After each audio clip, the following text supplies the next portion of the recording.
Então, repare bem o que era o Brasil durante o governo Fernando Henrique Cardoso, ou no começo do governo Fernando Henrique. Eu fui ministro do Itamar, fui ministro do Real com o governo Itamar. Olha os números, gente querida, e veja como deformação ideológica pode fazer desastres grandes acontecerem. No dia que o Fernando Henrique tomou posse, o Brasil tinha uma dívida pública construída em 500 anos de história para a correspondência de um Brasil nacional desenvolvimentista, para fazer a Petrobras, para fazer a Eletrobras, para fazer as estradas, para fazer os telefones, para fazer as universidades.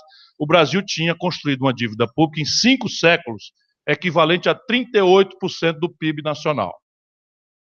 E preocupava menos pelo tamanho, que era miudia, mas pelo prazo, porque ela vencia praticamente toda num dia para a noite, overnight, que se chamava na época.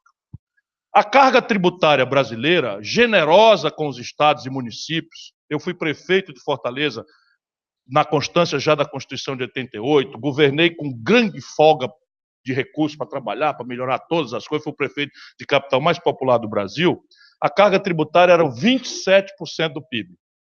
E o Brasil tinha mais ou menos consenso, sem maiores polêmicas, de privatizar algo ao redor de 120 bilhões de dólares. Basicamente em telefonia, todo mundo era mais ou menos a favor, mineração, que era Vale do Rio Doce, etc. O Brasil mais ou menos já deu uma polêmicazinha, mas também era mais ou menos todo mundo a favor, siderurgia, que era a Companhia Siderúrgica Nacional, isso daí dava 120 bilhões de dólares. Pois bem, 8 anos depois da brincadeira neoliberal, dessa conversa que eu tentei descrever para vocês aqui, de juro alto, etc, etc, etc, olha a evolução dos números. A dívida que tinha levado 5 séculos para chegar a 38% do PIB, em 8 anos virou 78% do PIB. Em função desse galope, nós vendemos os 120 bilhões de dólares e esterilizamos tudo pagando juro. Perdemos o patrimônio e a dívida explodiu. E para acompanhar o gasto com dívida, nós aumentamos a carga tributária de 27% para 36,5% do PIB nos 8 anos do Fernando Henrique. Isso a elite brasileira batendo palma. E o nosso povo expandiu o consumo, também ficou muito anestesiado. E o maluco aqui, que tinha ajudado a fazer o real, comecei a esculhambar. Fui embora para o estrangeiro, fui para a universidade, escrevia dos artigos, ninguém queria me ouvir. É uma coisa impressionante. Isto era o Brasil daquela época.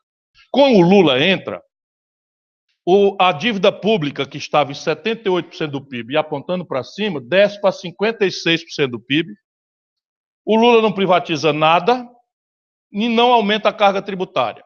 Como o Brasil explodiu a venda dos produtos primários, o Lula faz um jogo que é mantém a política de juro alto, que enriqueceu os barões, mas aumenta o gasto social de 17% para 22% do PIB.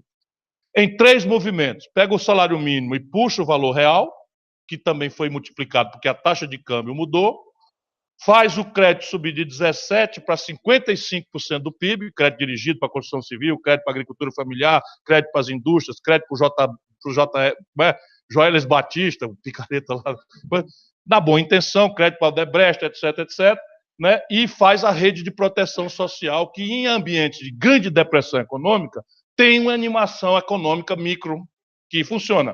É uma espécie de microeconomia local que funciona em alguns lugares de depressão econômica muito grave.